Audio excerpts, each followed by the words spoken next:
because people are very interested when it comes to voluntary standards and things of that sort. This is much more policy, but we do remember that even though it's about transportation, we do have an ETS on transportation, we do have ICAO, so markets do play an important role in transportation as well. Now, welcome. My name is Andrei Marcu. I'm the director of the European Roundtable on Climate Change and Sustainable Transition. And the subject of the day is review of decarbonization policy for heavy-duty transport. Now, this is a case study that we did and work that we did for the European Union. But nevertheless, this is the COP. So these are issues that will affect the EU, but in many, it's not like California goes, so goes the US.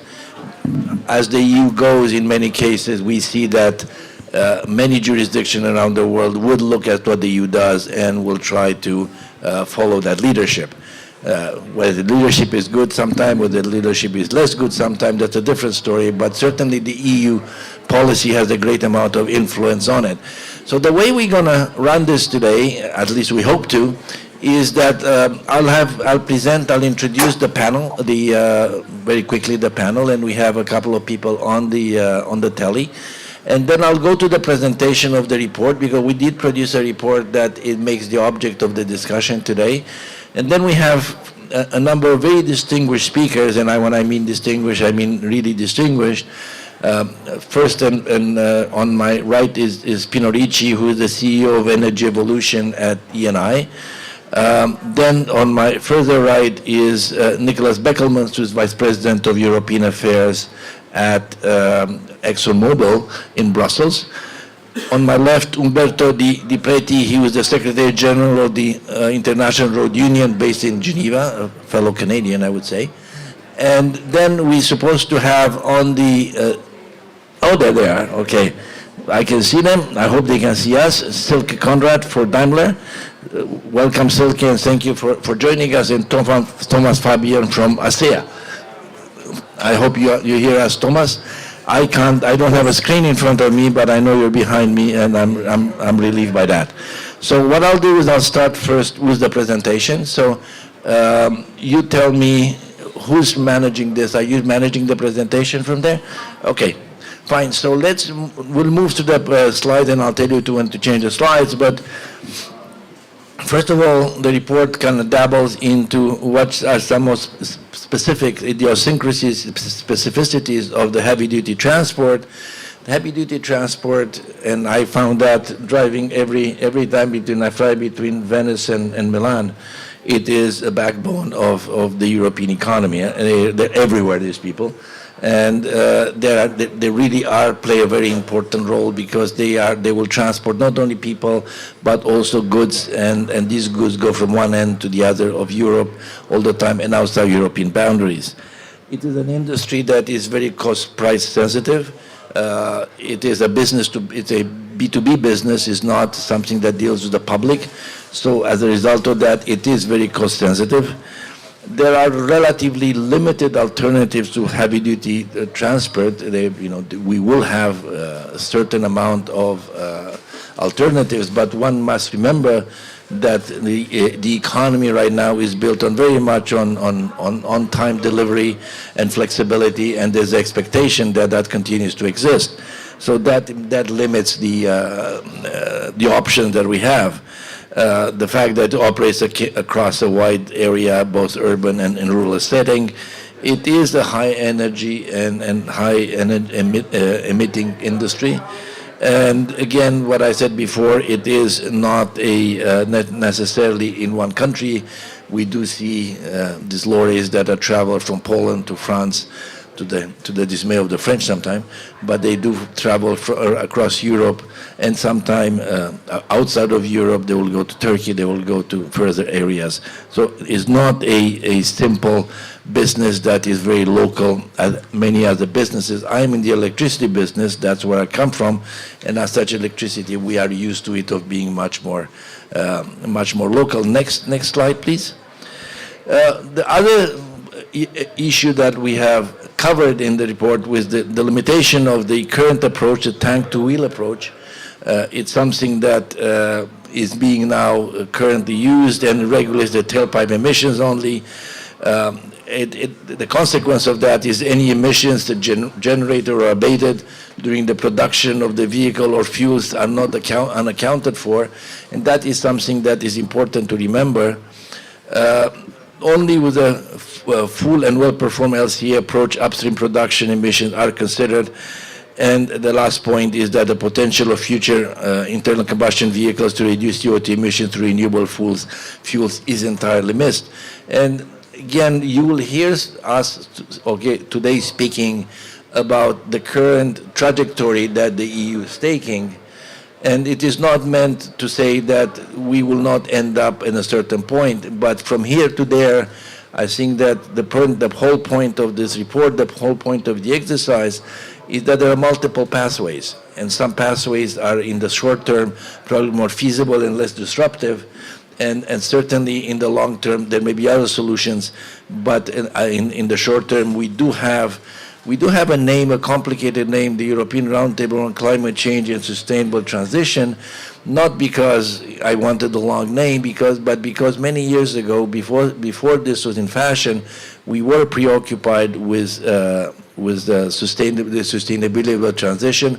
We have seen a few transitions lately. We have seen the Central and Eastern European transition, some of it not well managed, some of it not managed at all. And there were very serious social consequences. And that pales in comparison to that transition. So we better make sure that we manage, and the pathways are there and the options are there.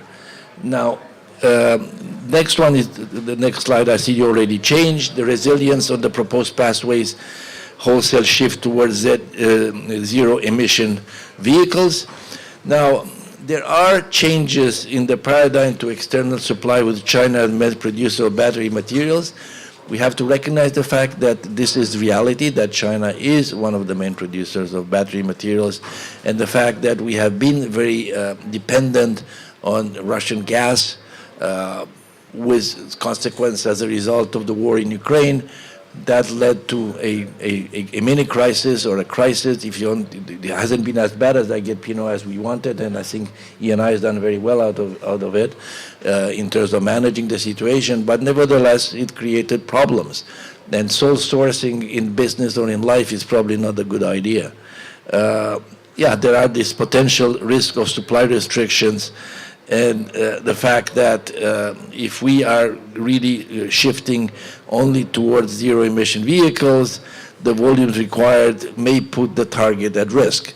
So these are considerations. None of them are necessarily something that we cannot deal with, but nevertheless, there are serious considerations. Let's go to the next slide, and that is regarding societal impacts.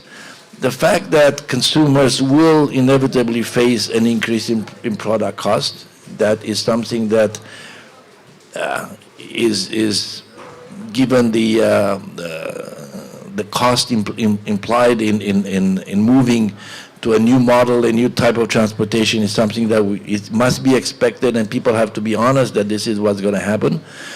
There may be a disruption in the established value chain, and we have seen how dangerous disruptions.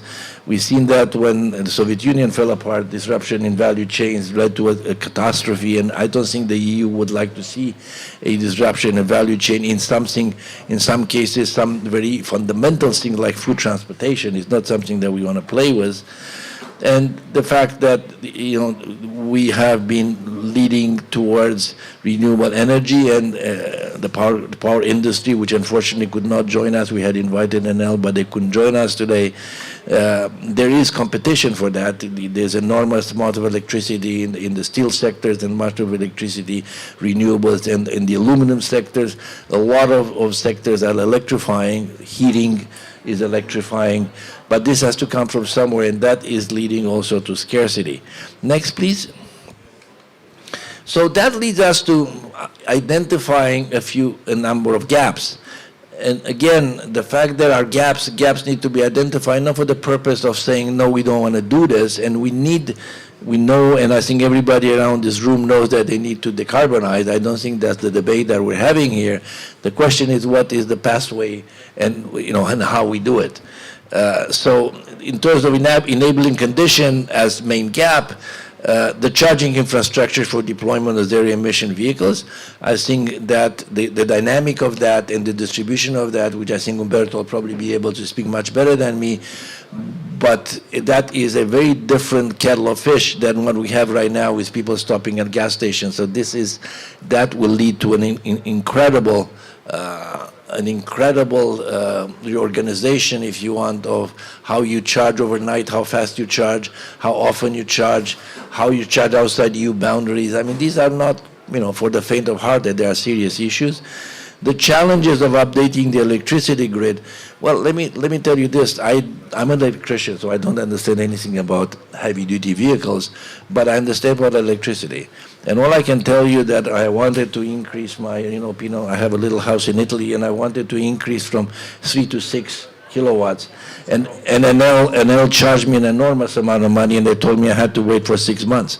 So the pipes are not something that are to be taken lightly. Also, you're Canadian. We try to bury all our transmission lines, distribution lines in Toronto, and they gave up about 6 months because it became impossible. So the distribution system is not something that is to be taken lightly. It's not impossible, but all it takes is money and energy, and it's not an infinity of that at this stage. And then the other one is the secure battery production capacity in a sustainable way. The worldwide competition and lack of raw material deposit in the EU creates an over-dependence on specific countries and regions. I'm not sure we're here to name countries and name the dependents. The EU is in the end a cooperative and a trading bloc, but nevertheless, trading and friends as we are, they're still in a competitive mode. That's what life is, and we're not going to change this. And finally, the regulatory processes and permitting procedure that need to be streamlined across the EU to roll out charging station and refueling points. These are also things that, again, all of these can be addressed. The question is, you want to decarbonize as fast as you can. Is there more than one pathway that can help us in doing this? And the next slide is about my favorite topic and something that in Brussels has become a bit of a dirty word, and that is technology neutrality. We come, as ERCST, we do a lot of things now because we've grown up, but we come initially from carbon markets and carbon pricing. So, I'm the founder of this organization of AIDA.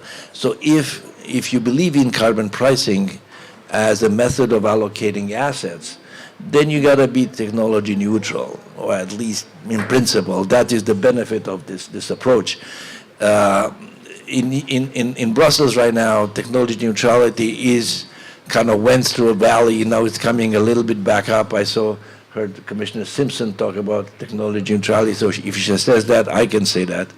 But it is nevertheless clearly that the current approach, the proposed approach by the EU, is in principle technology neutral. In practice, it's not. I think that's what we need to understand. And again, we're not naive. We understand that everybody has to put the shoulder to the wheel, but nevertheless, giving a chance to different technologies to make the contribution and not limiting anybody's efforts is something that we should think about it. Now, in terms of the last couple of slides that I have, the conclusions that we will draw from our report, the achievement of CO2 targets require a series of cumulative conditions, and that would include the provision of a wide variety of zero-emission vehicles through OEMs capable of performing the same duties as current internal combustion vehicles, the provision of renewable energy generation to accommodate the power demand, the distribution network, and the provision of a dense network of charging points in the EU. I didn't think what I said was that funny, but okay. I mean, somebody's always funny. Okay, and the next one, Elena, please. Now, these elements not only need to come together to enable the transmission to the zero-emission vehicles, but also need to be affordable to all market participants. Otherwise, you do threaten economic stability and employment.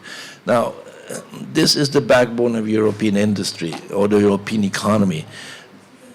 We built a prosperous society over the last couple of hundred years. It's imperfect, and everybody wants to perfect it, but also you don't want to put it at risk, because disrupting supply chains will put that prosperity at risk, and the whole decarbonization is implied on the fact that somebody can pay for it.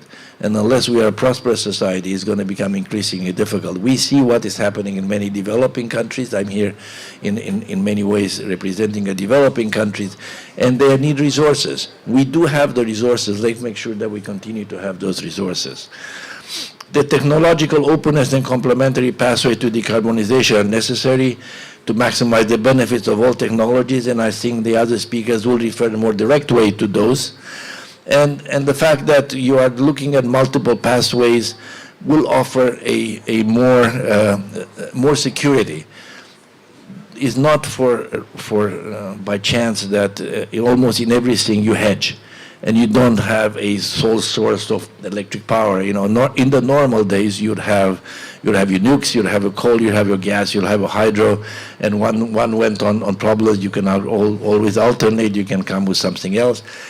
If you choose one way and that way doesn't seem to work very well for whatever reason, you'll end up into really taking a very high risk. And you're not playing a risk with something minor, you're playing a risk with a backbone of European economy. I'll stop here. I don't want to sound too negative, and I'm not negative. All we're advocating is please have a look at alternative pathways, look at the other technologies, and give the other technologies an equal chance as the one that we were looking at, electrification. I'll now pass the microphone to Pino Ricci. Okay. Thank you very much, Andrei, to organize this event, because it's a very good occasion to debate about the right decarbonization of the transport. I would like to start with the approach that we have done in ENI to decarbonization. We are committed to become net zero carbon by 2050, not only in the processes but also in the products, so scope free. And to do this, we discuss a lot internally how could be the best way to develop a pathway that's so aggressive. The best way is to fix some important guideline. The first is a mix of solution is better than only one, because mix of solution increase the security of the supply, reduce the cost, and allow the best development of technologies. To be technological neutral is another important guideline, because ideological approach is always negative for a company, but also for a country, and in this case for the overall planet. Ideological is against every economical engineering reasonable concept. The third is evaluate the potentiality of decarbonization based on cycle life, on the overall cycle length. That is another element very important, because we have to take into account all the emission around the total life of the vector, of the vehicle, or whatever. Following this simple principle, the pathway become quite clear. And in fact, our program has been developed investing a lot in renewable, traditional renewable, solar and wind, but also in low carbon fuel, biofuel, biomethane, also in CCS, because we have some hard-to-abate sector, not only transport but overall, that could be decarbonized only capturing CO2 or replacing the gas or other energy vector with some decarbonized vectors. So CCS is another solution. Up to nuclear. We are investing in the fusion nuclear technology together with MIT. Why not? Because we believe in the future that nuclear could help for the decarbonization, because solar and wind alone are not in condition to sustain with the storage, energy storage, all the system, not only the little smart city, but all the system, industrial, transport, all the hard to abate. So nuclear could be a solution, but always in the mix, not one alone, but all in the mix. Looking at the evolution of the pathway in Europe, the European Commission, we had to take into account the mistake done for the light duty. European Commission started to ban the internal combustion engine before to find solution to manage the raw material for the battery, before to know very well what has to be the investment for the new network, for the recharge system, before to understand how to reduce the cost of the vehicles to compete with the old one, and before to know how to maintain the competition for the automotive. That is one of the first elements of the GDP in Europe. We see Germany, France, Italy have millions of people working in the sector. So all these elements were not to be taken in consideration before to ban the engine. Okay, I'm not against the electrical transportation, and we invest on electrical transportation. We are the second installer in Italy of a recharge system, and one of the first in Europe. But all these elements have to be considered before to ban something. And now, when we move from light duty to heavy duty, we have to take into account this, what happened in Europe before. Otherwise, we will increase again the cost, we will increase again the risk to doesn't meet the target, and we increase again the risk of energy security and the risk of dependency from one country. If we look at the raw material directive in Europe, critical material, one thing included in the directive is within 2030, Europe must reduce the import from only one country by 65%. Wow, 65% is a target. Oh, if we look at what happened with the 40% of dependence of gas from Russia, the conclusion is that we have a problem. We have a big problem. No. So, developing a pathway, looking at this experience and this element and guideline, the answer is that we have invested in all of the direction, but looking always to the most efficient and effectiveness solution for every part of the sector.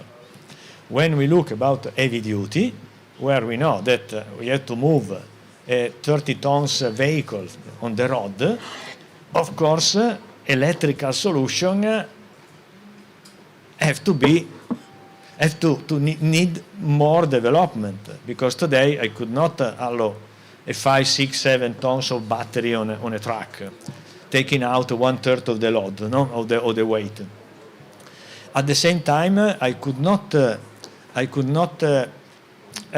consider as a general solution the hydrogen. Hydrogen is interesting, but could be not an overall solution, because, for instance, because the cost of a vehicle in hydrogen is 4 times the traditional vehicles, because the distribution of hydrogen is a problem and will be the problem.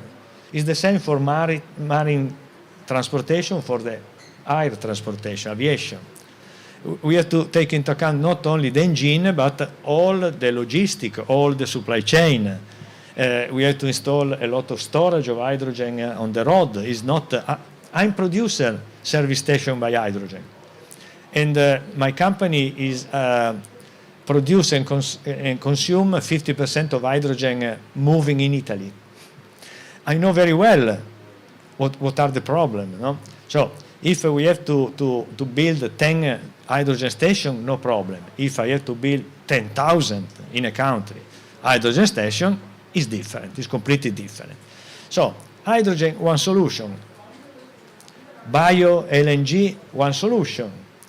Biofuel is a solution. And in the same case, also electric for short distance, medium weight, and so on. So a mix of solutions.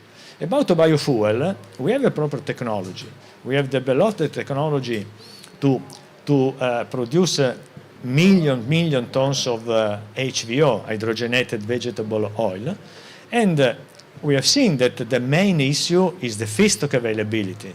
Okay, if an issue, we have to supply, we have to develop the supply of feedstock in different countries, avoiding the dependency from only 1, 2, 3 or low number of countries. For this reason, we started to develop feedstock in Africa, in many countries in Africa, using abandoned land, degraded land, not productive land, with in agriculture with some vegetable that doesn't need water or very low quantity of water. So not in competition with food, but we have seen that there are million hectares of land like this, where we could cultivate plants like castor oil or other plants, where we could optimize the production and provide a lot of quantity of feedstock for biorefineries. Further two elements are related to the social impact of the transition. We have to avoid that the transition affect too much the employment, not only at the regime, but also during the transition. Because if we produce a million unemployments, the unemployment itself stops the transition. This is the risk. So we have to consider this element and follow some solution that could minimize the risk of unemployment during the transition.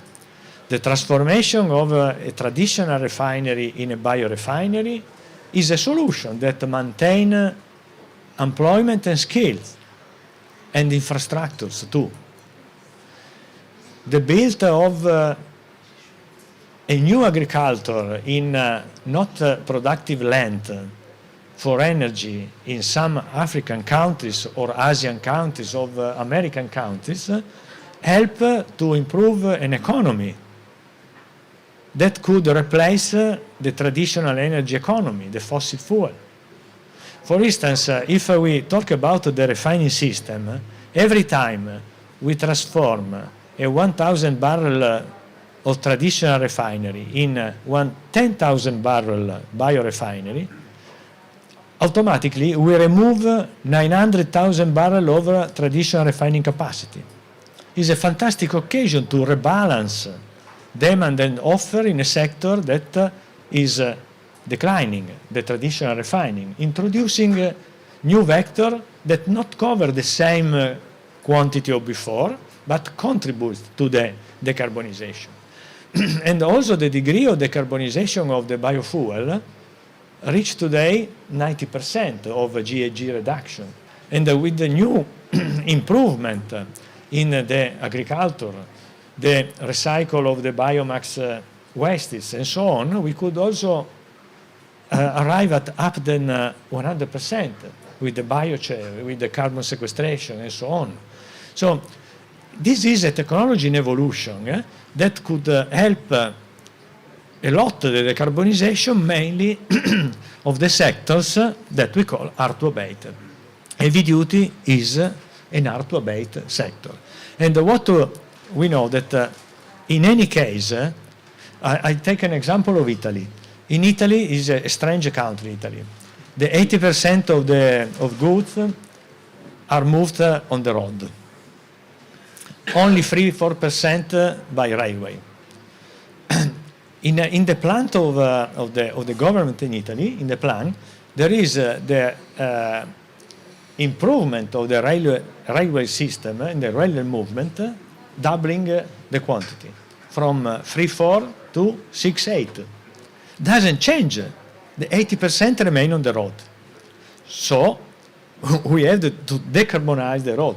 When you say, no, we move all the heavy transport from road to rail or to ship, it's not true. We could maximize, but it's not true, because we still have, and we still have for decades, at least, many decades. So we have to decarbonize that type of transport, and biofuel is a solution, like sustainable aviation fuel is a solution for the aviation. We could have some experiment with hydrogen, with ammonia, with other vectors, strange molecules. But the main contribution today is this. In the future, also the e-fuel. E-fuel could be a solution. But we know that today e-fuel needs further development and further optimization to reduce the cost. Because the main process related to a fuel is Fischer-Tropsch. Is an old technology developed by Nazis in Germany to produce gasoline from coal, because Germany in the 20s, in the 30s of the last century, Germany was very rich of coal, but very poor of crude oil. So the only way to feed the tank was liquid coming from coal. Fischer-Tropsch was that process. One century of life, but no real development because very high cost. So we have to insist in the development, the technology development, but we have to be concrete. Today is not yet a solution. Probably in the 40, in the 50, but not today. Thank you, Pino. We'll move on now to Umberto Di Preto from the International Road Union. Umberto? Thank you. Let me start by saying what I've heard from Andre and Giuseppe very much is music to my ears. You're talking about reality, and from the road transport perspective, often we hear academic debates, but with us road transport guys, we're on the ground. We don't deal with theory, we deal with what actually happens on the ground. And just to put it all in perspective, if you say you're an electricity guy, just to put it in perspective, to run a heavy goods vehicle, so a 40-ton vehicle, you were mentioning 30, we actually do 40-ton vehicles, so a 40-ton vehicle loaded to full capacity requires the same energy, the same electricity as 144 households. So in terms of the challenge that poses to electrical grids, you do the math. How are you going to all of a sudden increase, if you make every heavy-duty vehicle electric, how are you going to actually upgrade your grids? Now, it can be done step by step. But to say that there's only one solution is not a solution. And I totally agree with what Giuseppe said, that we need to find multiple approaches to the problem. One thing I mentioned at the beginning, that when I was in Canada, one of my jobs was I worked with the Minister of Environment in Canada. And when I switched over to the International Road Transport Union, he said, "You've switched to the enemy." And I said, "No, I've switched to an industry that pollutes, and I think I can do more to reduce the pollution working with the industry than fighting against it." And when I joined the RRU in 1995, the first thing I did, I developed a Charter for Sustainable Development. And in '96, this was signed by all our membership around the world and co-signed by Maurice Strong, who, if anybody was at the Rio Summit, which developed Agenda 21, he was the chairman of the Rio Summit and was there for the Rio +5, also Canadian.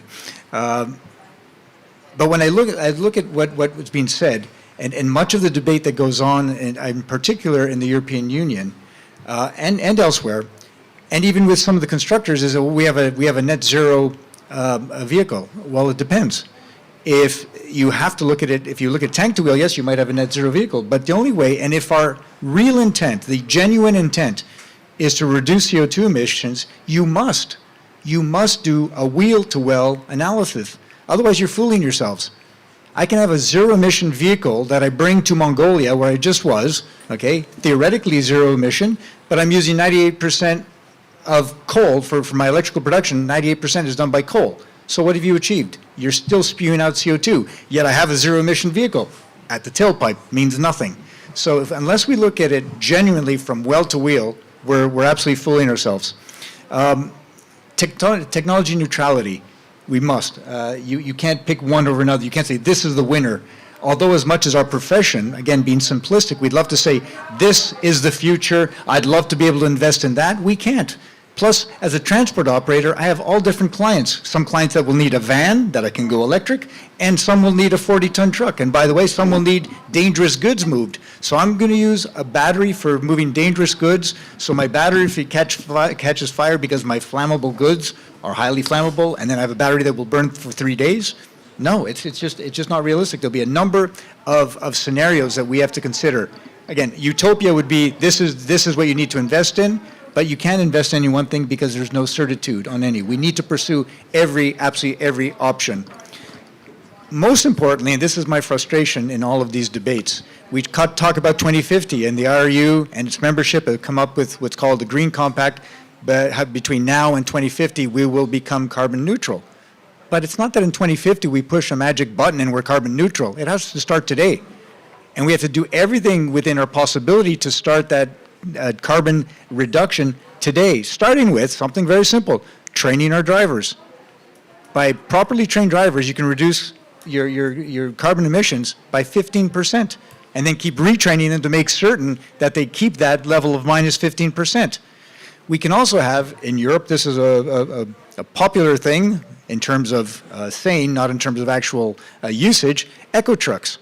Eco trucks, which is a 25.25 meter truck, which would have a tractor and 2 trailers, which would allow us to reduce today, not in 2050, today, our emissions by 30%. And yet, surprise, surprise, this is not widespread because most politicians say, "Ooh, if we do that, that'll compete with the railways." And if we compete with the railways, how will we ever achieve carbon neutrality? You've heard already, the railways are finite in terms of what they can actually move. As much as we might love the railways and want to use the railways, it's finite as to how much you can put onto the railways. So why would we not make a system where we can reduce our carbon footprint already today by 30%? So are we here to reduce carbon because it is an existential threat to us as human beings, or it's an existential threat to the railways? So we have to decide where are our priorities. If we want to decarbonize, go to eco trucks, and we can do that already today. Another real, and she finds that funny as well. Yeah, we're on a roll. We're a stand-up act here, and we're judged by the audience outside. Another frustration: we talk and have the audacity to talk about sustainable development, economic development, social equity, environmental protection. Let's keep those in mind, and economic development being the priority. And Agenda 21 said, unless you have economic development, you'll never have social equity, and for sure you'll not have environmental protection, which goes back to the whole question of unemployment and how can we actually advance on anything if we have unemployment. Today, if you go between the EU and Turkey, so between Bulgaria and Turkey at the Sarpi border crossing, we just published on our website saying, go another route because there's a 5-day wait. Can you imagine? Our drivers don't wait hours, they wait days, and in some cases even weeks to get from one side to the other. In terms of economic development, the truck is stopped, there's no economic development. Social equity, our drivers are held hostage, yet I don't see Amnesty International there yelling and screaming saying, release these drivers, are being held prisoner. And environmental protection, our trucks are just inching ahead, burning fuel just to go nowhere fast. I mean, I'm sorry, how can we talk about sustainable development and we allow this to happen when there are UN instruments in place where we could actually eliminate those border crossing headaches and actually get the trucks going through very, very quickly. When we look at what was said about Chinese advances in zero emitting vehicles, yes, world leaders right now in terms of battery technology, but I would argue that this is much more a economic development than environmental development, in particular if we do a well-to-wheel approach. Then we'll see that this is economics, it's not the environment. What was said about jobs? I was just, and excuse me for this, even though we're at a decarbonization conference, I was in Maranello, Italy, to visit the Ferrari factory, and I'm sorry, I had to do it. At one point, I wanted to go see what this is about. But what it taught me is that they were building a complete factory for the electric vehicles of the future Ferrari will run. But I also understand that when you build a car, 40% of the employment is the engine. So if all of a sudden you remove the engine and just put a battery, you'll have 40% employment for all those in the constructor business. So what will you do with those unemployed? The other issue that was raised by Andre is that as we move forward with electric vehicles, this will mean that there will be higher costs on what we buy. I often invite people, say, come to Geneva and I'll invite you for a cup of coffee and I can show you. To have that cup of coffee requires 29 companies from 18 countries to have that cup of coffee. And the reason is because we as consumers only pay X amount for that cup of coffee, why they find things all around.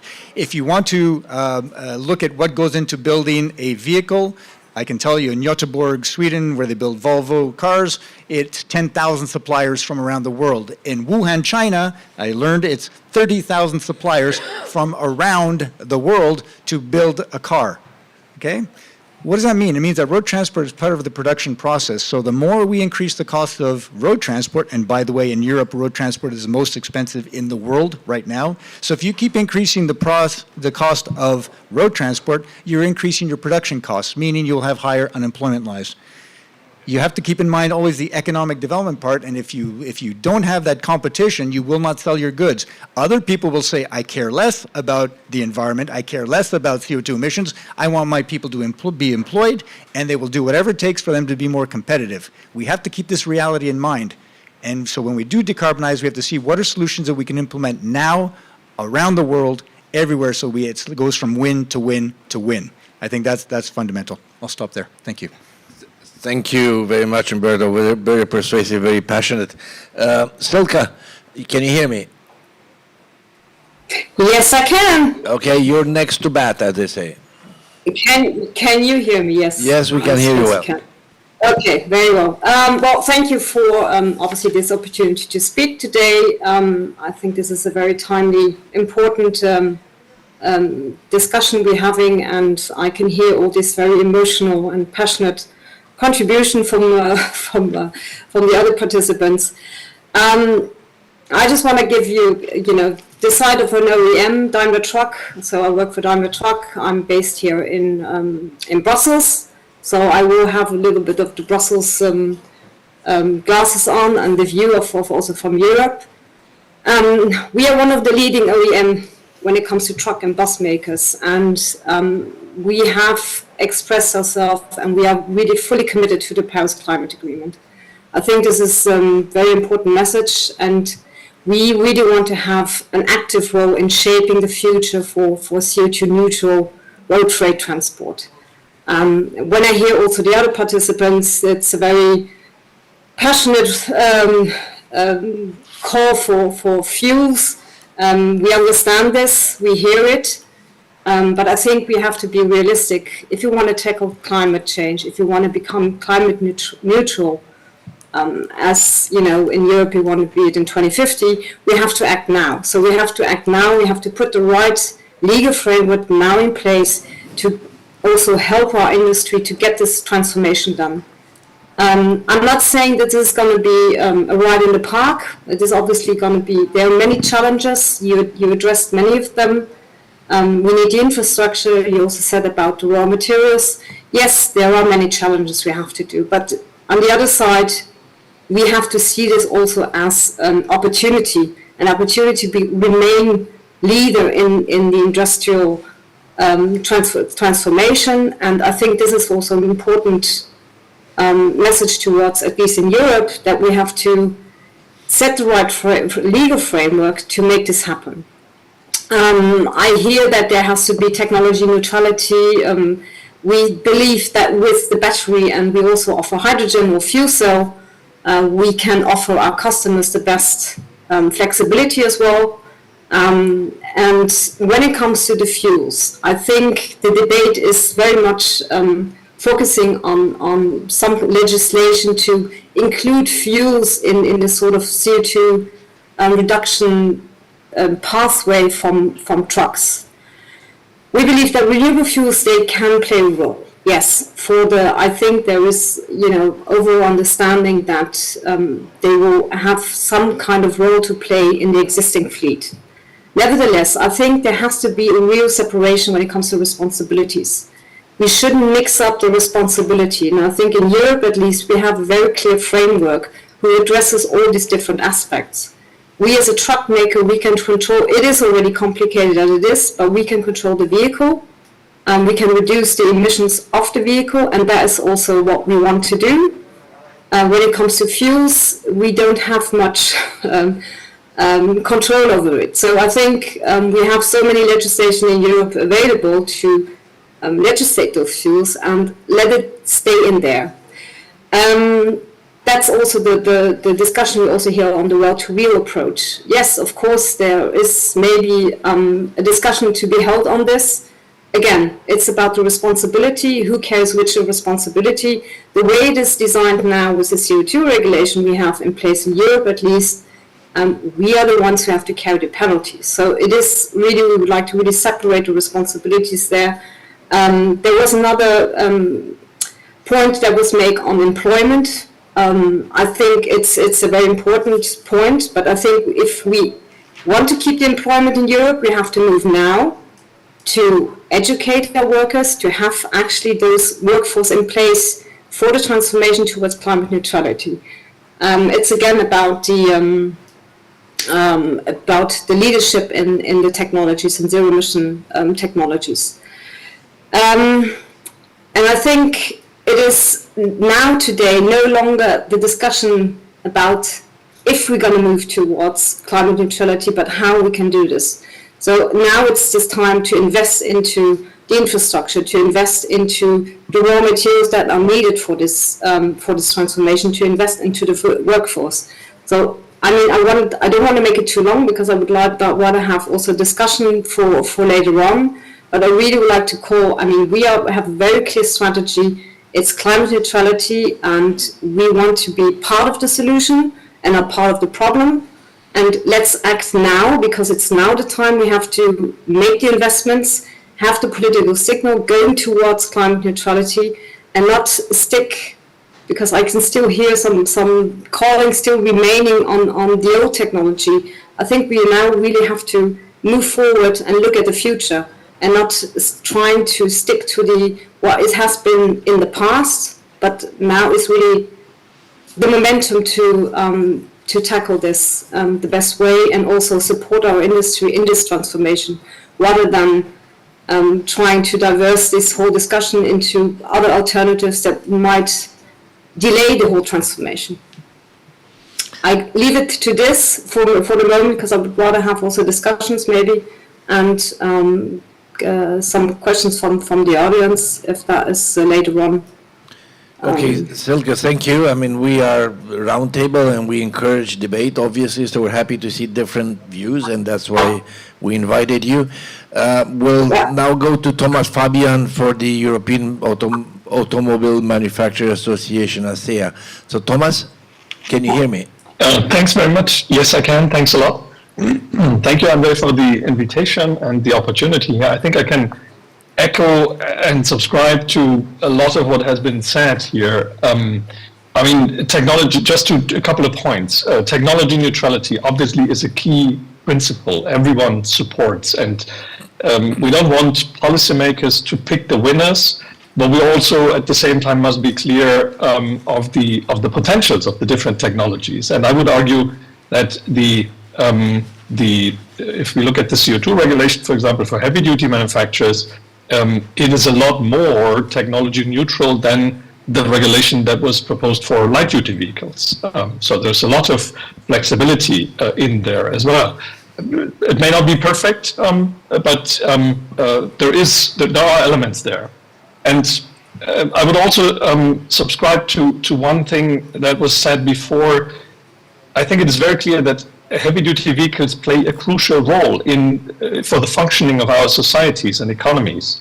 they will be around long term. And I think it was mentioned modal shifting, so moving to railways, for example, and other transport modes, yes, can contribute to more efficiency in transport and logistics, but trucks will not go away. Trucks will continue to have to do the job, and they will continue to play a dominant role in transport at large.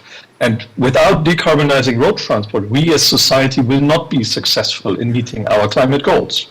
So heavy-duty transport definitely is a hard to abate sector, and one of the reasons may very well be that it was mentioned.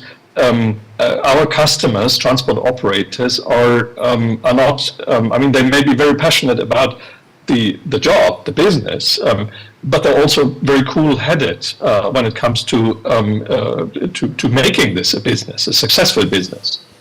The question is not if we can decarbonize heavy-duty road transport. The question is how fast we can do it. And I would also argue that there is indeed multiple pathways that are not necessarily exclusive, but they are complementary. The industry, vehicle manufacturers do have a very clear view on how to transition to climate neutrality. First, the cornerstones, if you want, is, I mean, climate neutrality by 2050 implies essentially that all new commercial vehicles sold must be fossil-free by 2040. And that is a target that all manufacturers support. We are, Silke said this before, we're strongly committed to providing the right vehicles. The focus is very much on the zero-emission tailpipe technologies to move road transport into fossil-free solutions. It's not the only solution, by far not.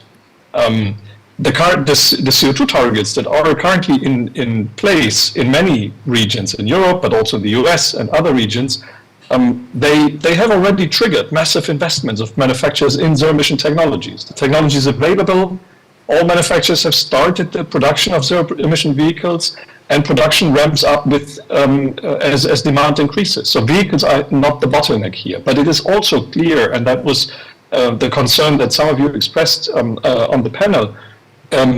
Of course, decarbonizing heavy-duty road transport is different from other challenges the sector has faced before. This is a very systemic transformation. It does not affect only one sector, and it cannot not only successfully be tackled by addressing one sector. It requires deep collaboration between cross-industry entities, swift and coherent and strategic action on all levels. And I think this is something that we all sometimes dearly miss in this debate, is predictability and coherence, coherence in the political framework. This is a B2B market. Transport operators will only invest in zero-emission vehicles if they can operate them as seamlessly and at least as profitably as conventional vehicles. And the key enabling conditions that are that govern this are largely outside the manufacturer's control. That's the charging and refueling infrastructure, that's the greening of all energy carriers, and I emphasize all energy carriers, and effective carbon pricing measures. Now, despite the focus, and that's my last point here, despite the focus of manufacturers on zero-emission vehicles, it is very clear that the internal combustion engine as a technology will continue to play a long-term role in heavy-duty trucking in Europe, but also in other regions of the world. All manufacturers agree on this. In fact, the internal combustion engine vehicles powered by fossil-free fuels will be part of the decarbonization pathway. They will be on the road for quite a while, and they will have to contribute, Silke said this, to CO2 reductions. That's why it is so important that all energy carriers must be decarbonized quickly. However, and I think in our view, we all agree that the regulatory framework, and some may say the pressure to decarbonize the energy carriers is not yet coherent enough, and it is perhaps not strong enough yet. Vehicle manufacturers all agree that more ambition is needed to ensure that we can phase out and fully replace the fossil fuels that are being used in trucks today as quickly as possible. But this does not take away any of the ambition that I outlined earlier of the vehicle manufacturers to go as fast as possible and as far as possible into the zero-emission technologies, depending on on the presence of the crucial enabling factors. So yes, we need to decarbonize quickly. Yes, it can be done, but it requires collaboration, partnerships, cross-industry partnerships, and predictability and coherence on all levels. Thank you. Thank you, Thomas. And last but not least, we go to Nicholas Beckelman from ExxonMobil. Thank you. Thank you very much. Yeah, a lot has been said on the debate today. I would like to give a different viewpoint, a little bit, perhaps a little bit more holistic viewpoint, an approach from a global industrial investor, which explains how we as ExxonMobil look to this.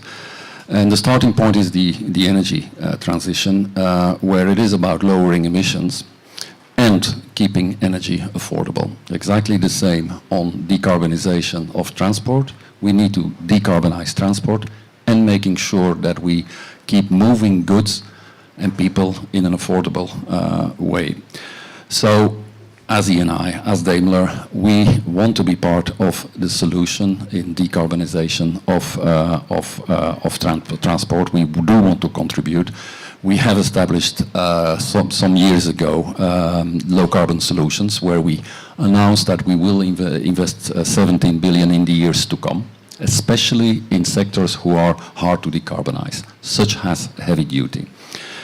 And globally, how we look at it is three conditions need to be met in order for us to make such investments decision. First, policy. Policy has to be policy driven. Policy need to be put in place to start that process of decarbonization. I will come back on that later. Secondly, the scaling up of technologies, all technologies. Unfortunately, we don't have the luxury to pick technologies as Europe does right now. That's also said by the IEA, where out of the 50 technologies needed, only 2 are on track. And from that viewpoint, as a company, we are utterly technology agnostic. I think that's important to know. We're not pushing for certain solutions. We are investing in low carbon fuels, as we are investing in H2, green and blue. As recently, you might have seen the announcement, we are investing in lithium. So we are trying to do the full spectrum there. Finally, third condition is there has to be market-based solutions. Eventually, it will be the market who will drive the decarbonization, because it's probably too expensive just for policies or governments to drive that decarbonization. So if you come back to policy, the first point, that's the part of the discussion today. So what we try to look for is market-based, technology-neutral policies which will help us define to invest. That could be a carbon tax. And in Europe, there is a proposal of an energy taxation on table, which we utterly support. That could be cap and trade system. There is now in transport the ETS too. And third, that could be a carbon intensity standard, which is the example, the policy measure which was made, proposed in Europe for maritime. And that's what defines us, where we will be investing or not in low carbon solutions. And a very good example where I believe they got it wrong, and I'm glad that I'm joined by 2 Canadians here. It is the Canada Clean Fuel regulation, which is a technology-neutral kind of carbon intensity standard. This allowed us to make a multi-billion investment in our refinery in Strathcona, I think it is in Canada, which multi-billion investment, where I think in 2 years' time we will be producing more than 30,000 barrels, with the intention, globally as ExxonMobil, part in this refinery as well, to produce around 300,000 barrels of low-carbon liquid fuels. Low-carbon liquid fuels, which will be served all sectors, irrespective in Canada. And it's interesting, both in Canada and the US, we are able to collaborate with the car and truck manufacturing, so we're more or less are going into the same direction. In Europe, at this stage, unfortunately, one of the issues which we have, the current regulatory framework, among other things, prevent us to make similar investments for us as a company to help Europe achieve its targets. And that's very unfortunate because it only will lead to a potential deindustrialization of Europe. It will not help decarbonization of industries, such as our industry, the refinery, and it will not help for Europe for security of supply either. Thank you. Thank you, Nicholas. So what you heard is a diversity of views, and some of them are, if you are more enthusiastic on certain solutions, but in general, I think that the speakers have spoken to a multi-pronged approach and the opportunity to use technology in different forms, and as it evolves, choices will need to be made. I think we heard some OEM producers that have been focused on two solutions, much more than taking a broader some of the other solutions that e-fuels or biofuels that have been mentioned. But again, each company, this is the beauty of the whole thing. Companies will make their own choices, and there will be winners and losers, and that's about how capitalism works. I'm sorry to say that. And we've heard also about, comparison between conditions in Canada, if you want, and also Pinot's company is a global company. The IRU is not a European organization, is it an international organization? So we heard a variety of views. Now, what I'd like to do is to ask if any of the speakers want to react to anything that's been said here, and if anybody in the audience would like to raise question. Well, there's a lady in the back, Sachi, if you want to help me. There's that lady there. If you want to introduce yourself and just go ahead, please. Sure. Hi. Hello. I'm Barbara. I represent the FIA, so the International Automobile Federation. We are the governing body of motorsport and represent as well 250 leading mobility clubs around the world. So very relevant session to us. Tomorrow we are actually organizing a conference exactly on the need for tech neutrality and the need to inform consumers to make better choices. So it will happen in the Green Zone main stage at 10 a.m. if it's of interest to you.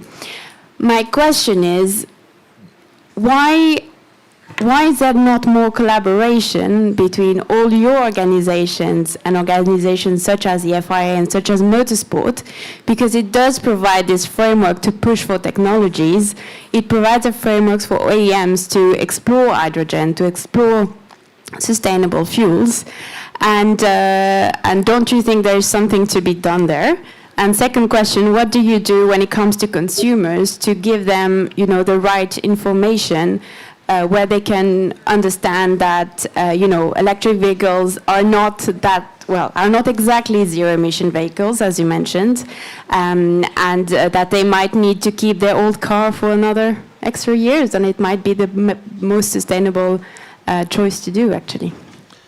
Well, there's nothing like a little advertisement of your next side event. So listen, I've done this business for many years, so I welcome that, and we're all here together, so that's not an issue. We have to take things lightly.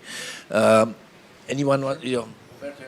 Yeah, I think it's imperative that we get better at working together. As I was saying to my colleague Jens Hugel, who's in the audience, saying when you come to these COP, you discover so many organizations you didn't even know existed. Now the FIA, I'll tell you, I was with Ben Sulayem last Sunday, so we're in close touch. But we do need to see how can the FIA, for example, and IRU, work better together. One of our main challenges is that when we talk about traffic congestion, we talk about emissions, 90% of the vehicles on the road are actually private cars. So how do we actually move some of those private cars onto public transport, more efficient bus and coach, which is actually the cleanest and safest way to move people in the world? So how do we work together on that, but at the same time give people that freedom where they still have the mobility that they want? And the mobility of tomorrow will be a different mobility than what we see today. And it starts, if I just look at my sons, the mobility that I enjoyed as a teenager is not the mobility that they as 22 and 25-year-olds are enjoying. They are looking on the phone saying, how's the fastest way to get from here to there? Looking at carbon neutrality, looking at public systems. So it's a different generation, and we have to adapt to that new generation. But I take your point on all of us working more closely together. If I can just make one comment on something I heard from behind us. I didn't hear any of the speakers basically saying we should not do anything and stick to the current technology. What we are saying is we need to act now, but we need to act realistically with all the means available to us, including that the internal combustion engine will be there for a while. So let's put clean fuel into that internal combustion engine, especially if you want to have an impact on the developing world where their move towards electric will be much slower. So let's make it that their motors are as clean as possible. I'll stop there. I've said enough. Well, I tell you, Umberto, I don't know, your kids are in Canada or in Geneva. My kids, they take their mom's car, so that's the way they do it. They don't have a car. They pretend they have no car, but they take my wife's car. Go ahead. No, just a comment about collaboration. I think that for the decarbonization of the transport system, collaboration is the key word. If we look at what happened in Europe for the light-duty regulation, we have seen that the first step, Dieselgate. The second step, very poor communication between car manufacturers, Acea and so on, and fuels producer, Fuels Europe. No? And at the end, the solution is we have to ban the internal combustion engine. You know, this is all electric, no carbon neutrality, no problem of raw material, no problem of employment, no problem, whatever. Electric and stop. Based on this lesson learned, we have tried to approach also the decarbonization of marine transportation and aviation. With a complete opposite approach, that it means to put together all the actors. For instance, for the aviation, the aircraft manufacturers, the airports that have to manage the logistics, the vector producers, research center, universities, and so and so. And putting together in advance all the components and fixing simple guidelines like I discussed before, carbon neutrality, life cycle analysis, mix of solution better than one solution, and so on. At the end, you find the solution, the most efficient solution, or the most efficient mix of solution. That is not the same everywhere. Otherwise, as Umberto told us before, we produce an electric, we feed an electrical vehicle with coal or something like this. No? So I think that the real challenge is to put all the actors together to debate and to find solution, but all actors around some guideline very clear. Otherwise, I prefer one solution, you prefer another solution, you prefer another solution instead. But if we put the guideline, it's much difficult to deviate. No? And our target is to decarbonize as much as possible, as fast as possible, at minimum cost. This is it. That's the framework. I'm going to go to Silke. Silke, apologies, I couldn't see you from behind, but Sachi is telling me that... No? No worries, no worries. Go ahead, please. So when it comes to collaboration with FIA, I think it was, we're happy if you organize some truck racing. Happy to start make the collaboration work, but until then, I'm happy to discuss this, obviously. Again, I hear a lot again about this well-to-wheel approach. Obviously, we need renewable fuels, we need decarbonized fuels.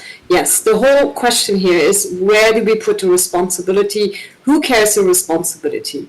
And I think there we need a clear separation, what is regulated where. And I know, I mean, some of you maybe not know this in the room, but there's a high discussion in Europe, at least, on including these renewable fuels in the current legislation for CO2 fleet targets.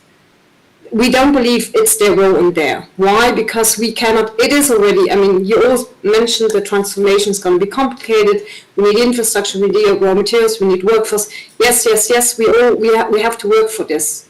And we didn't, as I already said, it's not going to be an easy transformation. But we have to do this now, unless, if we delay this by trying to get renewable fuels into the legislation and then try to, it's going to be too late. And we are investing massively into the zero emission technologies. And I think now is the time to have the right framework in place to push this, to get those zero emission vehicles on the road, which is our goal. I understand that you obviously also want to get some return of investment on your investments on renewable fuels. But let's separate these legislation clearly, because otherwise we're going to mix up things where we don't have any control of. And it's going to be even more complex than it already is. So that is a really clear message. No fuels in the legislation for fleet targets, but we have a red. And when it comes to well-to-wheel, also on the battery, because I think there was also a remark on the production side, we have a wide range in Europe that addresses industrial emissions. We have in the battery regulation, for example, a carbon footprint will be introduced. We have a carbon footprint in a counter emissions directive coming up. So there's a wide range of legislation already in place that will address this well-to-wheel emissions, but it should not be included in a fleet target for vehicles. That's the main issue we have. That's just my point on this. Thank you. Nicholas, if I can go to Thomas, because I see there were, and then I'll come back to you. So Thomas? Yes, thanks very much. I just wanted to react very quickly on the remark from the lady from FIA. Collaboration is key, of course. I think I mentioned this a couple of times. Cross-industry partnerships, something that we've not been very good at, perhaps. I think we're doing a lot already. We're in regular exchanges with IAU, we're our transport operators, of course, on the national level, on the European level, on the global level. We're in contact with Fuels Europe here, across the industry, with energy providers, electricity grid operators, so the whole range. And yes, we can probably get better at this. I just wanted to make two additional points. One is the B2B market. Heavy-duty road transport is a B2B market.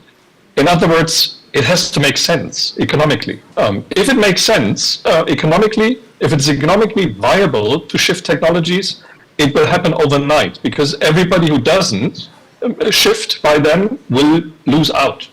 So what we are calling for is jointly creating the conditions to make this shift possible. And one key element, it's a very unpopular element, I understand this, but I think it also feeds into what was mentioned on the panel, is carbon pricing. It will not work without proper carbon pricing measures. And some of them are in place already.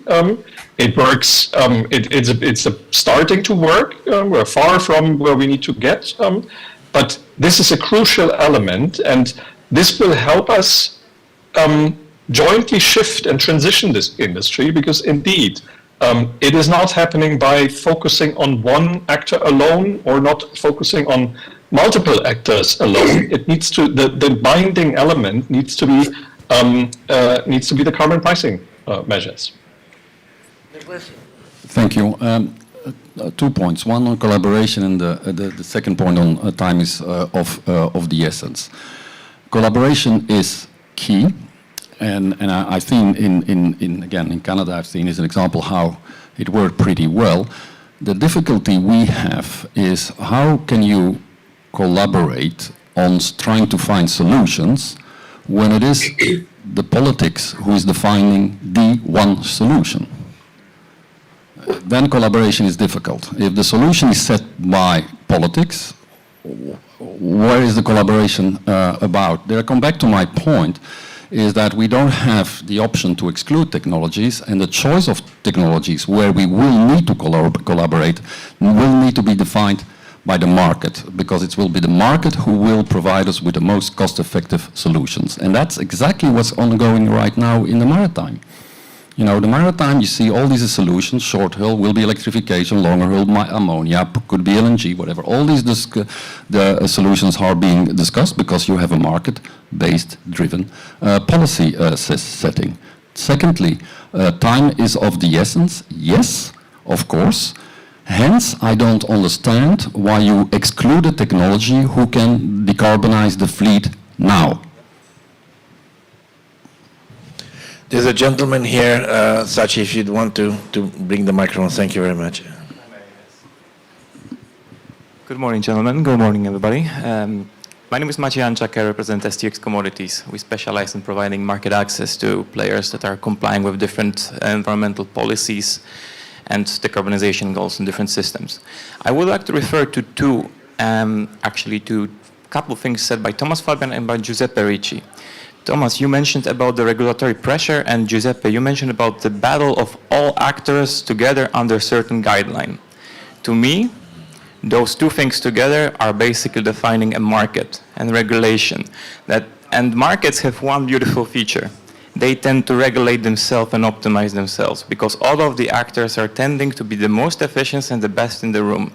So now we're living in that, let's say, funny time when we're actually discussing progress and we're discussing how to push forward and how to move forward, but at the same time we're receiving mixed signals. Because, for example, countries like Germany are upping their, let's say, GHG mandates, while Sweden, not later than on 30th of November, voted basically a decrease of greenhouse gas intensity mandate from 30% to 6%. Now, those two regulations are directly affecting companies like Exxon and Eni. However, also for Silca, representing the manufacturers, end of vehicle life, let's say, regulation is also putting some pressure. My question is, what do you think about current market-related regulations? Are they good? Are they stimulating the decarbonization? Or are they actually not working correctly? Thank you very much. Thank you. I would like to take, if there's one more, because then I'd like to go around. I think we have a few more minutes. I'd like to give everybody a chance to make closing statements and react to, at least to this question. Is there anybody else that wants to raise any? Don't be, not all the same time. Okay, well, if there's none, then what I will do is we'll start in the reverse order, I think, Nicholas. So we'll start with you. So you heard a comment from the floor, but also as part of the discussion here, any closing remarks that you may have again? Yeah, we have to, they're going to kick us out. Yeah, no, exactly, going to be very short. I think I made my point clear about what type of regulatory framework we would need for a company like ExxonMobil to invest, and it preferably should be market-based indeed. What we see, one of the issues, again, what I indicated in Europe, as we focus on Europe, is not only the regulatory burden, but the regulatory complexity, yes, is preventing us to have that, to see the clear signals, to make those investments, to make sure we are part of the solution in Europe as well. When you look at, we have a graph, you know, of all the regulatory frameworks which is impacting transport, yeah. I think we are about 6 or 5. It is an energy taxation, it is a cap and trade, it is setting of it's cap and trade, it's the renewable directive, you have the car directive, and I miss other. That is giving complexity, is giving mixed signals, and makes it difficult for a company like us to make those investments. And that's what we have been calling up. We have 17 billion to invest. We would want to invest in the region of the world which is the most ambitious from a climate viewpoint, and we have difficulty to bring that match. Pino? I think that the current European regulation is, of course, I agree with Nicolas, very complicated, but in some cases also very, very addressed to one solution. So in European Commission before address the solution. The solution is not decarbonization but electrification. And later they have built a regulatory framework based on that solution. So the ban of internal combustion engine. Hydrogen must be only green. The raw material, critical raw material act is, we know, we discussed before. So we have many items that address in a certain direction that is very strange. Okay, there was the Dieselgate at the origin, but why hydrogen only green and not blue? Our target is to decarbonize. Why not? Europe is not all the same. We have France with nuclear. We have North Germany with the wind very efficient. We have other places like Italy with a depleted field for CO2 storage. We have the other every country is different. If you don't leave free the technology to develop, the solution to be analyzed is not equal. Is very ideological. But what I believe is that an ideological position could win in a short time, but must lose in the long time. And so I prefer to not invest in ideological solution. I prefer to wait or invest in a mix of solutions. Because we have seen with the crisis of gas and later the war, changed completely the impression, the position on gas, because it was ideological before. With the economical crisis, something is moving. Also for the biofuel, we are producing biofuel. We are seeing in Sweden the change of rules this year for the next year with the reduction of the mandatory for biofuel because to hide the cost, not acceptable for the evolution in a very rich Sweden, not in the poor Italy or Spain or Greek. No, so this is the risk. If we approach also the regulation with an ideology, without taking into account the market, the cost, the technology neutral, and so on, in the mid-long time, we lose. This is the risk. I'll just compliment what Giuseppe said, and that is, if decarbonization is the genuine goal, then let's genuinely decarbonize in everything that we do and the approaches we take. And that it's not ideology, that it's actually decarbonization that is taking place. And let's start with what we can do today. Let's not wait till 2050. There are measures we can take today, putting ideology aside, putting preferences of one mode over another aside, and let's decarbonize today. Thank you. Thank you. Silke, any closing remarks? Yes, thank you. I mean, just wanted to react on the complexity. Yes, of course. I mean, we all agree. Those who are in Brussels, we all agree. For the moment, it's let's put it that way. It's a regulatory tsunami we are facing. I think the biggest challenge is that we have all legislation now is somehow interlinked. So we see that before we had a CO2 fleet regulation, which just obliged us to improve our diesel engine, and that was it. I put it very simply, obviously. Now we need a lot of other parameters that have to be in place. On the other hand, I think this is a great challenge as well and a great opportunity for us as an OEM to move forward, to be part of the solution, and that was our goal. We really want to provide the best solution for our customers and give the flexibility. We still believe that with battery and hydrogen we can give that. I think collaboration was one of the keywords, and I would like to, end on a positive note. I think that we have to improve this, maybe, yes, and let's do this as well. Collaborate and trying to find the best solution for our customers and also for the industry. Thank you, Silke. And last but not least, Thomas Fabian. Thanks, Andre. Very quickly, regulatory complexity. Yes, it's mind-boggling sometimes, and it's not something that will lead us to climate neutrality quickly. I think the key message is, for me, my key takeaway is coherence. We need coherence across the different levels, European, national, local, across different industries. So we need indeed the right regulatory framework that sends the right signals. And to end on the positive note that Silke just also mentioned, I think this can be done. It's extremely challenging. We have to be as smart as we have never been before, probably, but it is doable. We have the ingredients. We need to put them in place. Thank you. Well, thank you all. And again, I don't have to do this right on time. We're going to give 5 minutes to the people that come after us. We're nice and generous. But that doesn't go without thanking Nicholas and Pino and Umberto, Silke and Thomas for being here, some of them more virtual than others, and for all of you for joining us. Again, it is a contest of many things in this place, but it's a contest for people, for audiences. So seriously speaking, yes, there is a contest for audiences, so we're very happy to have you here.